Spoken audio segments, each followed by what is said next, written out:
என் லைஃப்பில் இந்த மாதிரி ஒரு பெயின்ஃபுல்லான ஒரு சுச்சுவேஷனை நான் ஃபேஸ் பண்ணதே கிடையாது. மனசு முழுக்க வலி வலி மட்டும்தான். இந்த சுற்றுப்பயணத்தில் என்னென்ன மக்கள் பார்க்க வராங்க, அதுக்கு ஒரே ஒரு காரணம் தான், அவங்க என் மேலே வச்சிருக்கிற அன்பும் பாசம். அந்த அன்புக்கும் பாசத்துக்கும் நான் எப்பவும் கடமைப்பட்டிருக்கிறேன்.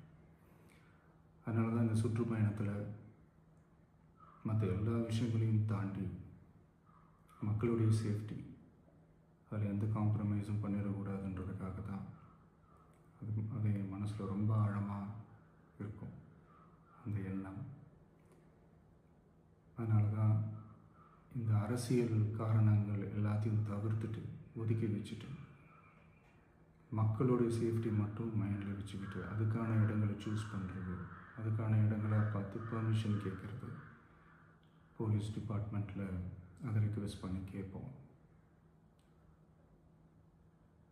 ஆனால் நடக்கக்கூடாதது நடந்துருச்சு. நானும் மனுஷன் தானே. அந்த நேரத்தில் அத்தனை பேர் பாதிக்கப்பட்டு இருக்கும்போது எப்படி அந்த ஊரை விட்டுட்டு என்னால் கிளம்பி வர முடியும்? நான் திரும்ப அங்கே போகணும்னு இருந்துச்சுன்னா அதை ஒரு காரணம் காட்டி அங்கே வேறு சில பதட்டமான சுச்சுவேஷன்ஸ், வேறு சில அசம்பாவிதங்கள், அந்த மாதிரி எதுவும் நடந்துடக்கூடாதுன்றதுக்காக தான் நான் அவாய்ட் பண்ணேன். இந்த நேரத்தில் சொந்தங்களை இழந்து தவிக்கிற அத்தனை குடும்பங்களுக்கும் என்னுடைய ஆழ்ந்த இரங்கலை தெரிவிச்சுக்கிறேன். எனக்கு தெரியும், என்ன சொன்னாலும் இது ஈடேயாகாதுன்னு எனக்கு தெரியும். ஹாஸ்பிட்டலில் ட்ரீட் பண்ணிகிட்ருக்கிற எல்லாருமே சீக்கிரமாக க்யூர் ஆகி வரணுன்றதை இந்த நேரத்தில் நான் வேண்டிக்கிறேன். கூடிய சீக்கிரமே உங்கள் எல்லாரையும் நான் சந்திக்கிறேன். இந்த நேரத்தில் எங்களுடைய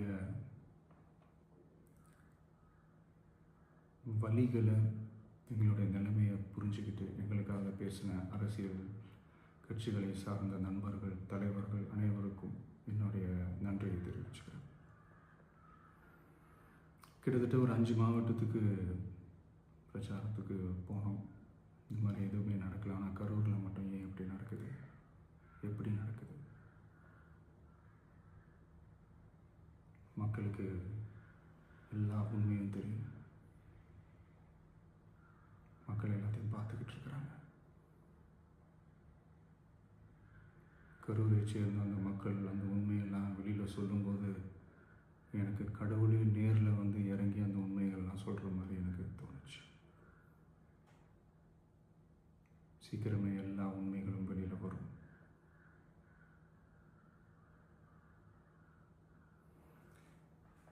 எங்களுக்கு தரப்பட்ட இடத்துல நாங்கள் போய் அந்த அந்த ஸ்பாட்டில் நின்று நாங்கள் பேசிட்டு வந்தோம். அதை தாண்டி எந்த தவறும் எங்கள் சைடில் நாங்கள் எதுவுமே செய்யலை. பட் இருந்தாலும் எங்கள் கட்சியை சேர்ந்த நிர்வாகிகள், தோழர்கள் மேலே எஃப்ஐஆர், அது மட்டும் இல்லை சோஷியல் மீடியாவை சேர்ந்த நண்பர்கள், தோழர்கள், அவங்க மேலே எஃப்ஐஆர்லாம் போட்டு இப்போ பிடிச்சிக்கிட்டு இருக்கிறாங்க.